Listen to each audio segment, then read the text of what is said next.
अस्सलाम वालेकुम स्टूडेंट्स जी। आज है जी हमारे पास chapter number 12 10th class physics की थ्योरी जो कि हमने स्टार्ट की हुई थी। देखें जी, आज है जी हमारे पास लॉज ऑफ रिफ्लेक्शन। अब रिफ्लेक्शन के बारे में हम पहले डिस्कस कर चुके थे। आज हमें देखने हैं कि लॉज यानी कि किस जो वो कानून या वो लॉज जिसकी मदद से रिफ्लेक्शन होगी, अदरवाइज रिफ्लेक्शन पॉसिबल ही नहीं है। तो देखें जी, the incident ray.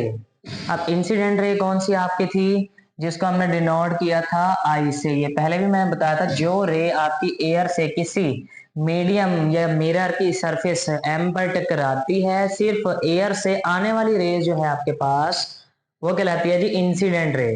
The normal and reflected ray फिर जब स्ट्राइक करेगी तो स्ट्राइक करके अपना वे चेंज करने वाली जो आपके पास रे बनेगी at a point of incidence. और पॉइंट ऑफ इंसिडेंस यानी कि वो पॉइंट जहां पर उसने इंसिडेंस किया, टकराया, इन द सेम प्लेन, वो तीनों एक ही प्लेन में होंगे। अब देखें, ये तीनों एक ही पॉइंट पर आकर एक दूसरे से स्ट्राइक कर रहे हैं या मिल रहे हैं, ठीक है।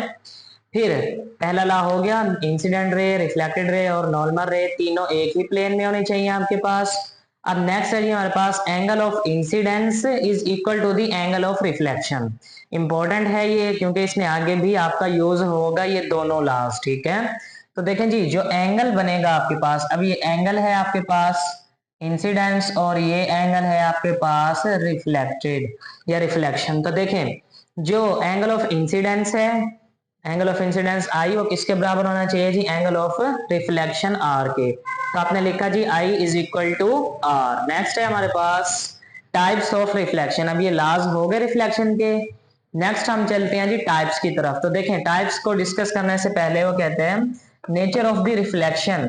अब यहाँ नेचर से मुराद कुदरत नहीं, यहाँ नेचर से मुराद आप किस्म यानी कि टाइप लेंगे। किस टाइप की होगी रिफ्लेक्शन, वो डिपेंड करती है, यानी कि उसका दारोमदार है किस चीज पर है, अपॉन स्मूथनेस। स्मूथनेस किसे बोलते हैं, बिल्कुल फ्लैट सरफेस, ठीक है, ऑन द सरफेस, यानी कि सरफेस जो है आपके पास वो कितनी स्मूथ है, कितनी सीधी है। जितनी आपके पास सरफेस स्मूथ होगी उतनी ही रिफ्लेक्शन आपके पास दुरुस्त या ठीक होगी, यानी कि रेस को अपना वे चेंज करने में कोई परेशानी या दिक्कत नहीं होगी। नेक्स्ट है जी, अब डेफिनेशन है ये प्रॉपर आपके पास रेगुलर रिफ्लेक्शन की। तो देखें, the reflection bye smooth surface, reflection by की मदद से स्मूथ, स्मूथ बोलते हैं जी हम बिल्कुल सीधी straight surface, is called regular reflection. तो देखें जी, हमने डायग्राम भी बना दी। अब ये है आपके पास रेगुलर रिफ्लेक्शन की। तो रेज बिल्कुल स्ट्रेट सीधी आ रही हैं, मीडियम पर स्ट्राइक करती हैं और जिस तरतीब से आ रही हैं उसी तरतीब से ही अपना वे चेंज कर लेती हैं। तो इसको बोलते हैं जी हम रेगुलर रिफ्लेक्शन।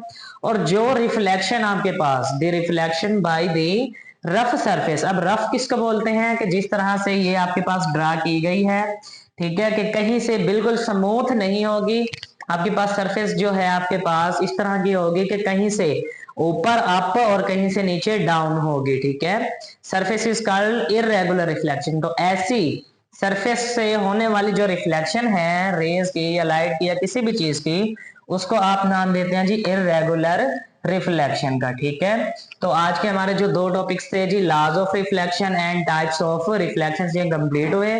तो बाकी मिलते हैं जी हम नेक्स्ट पार्ट में। ओके स्टूडेंट्स, अल्लाह हाफिज।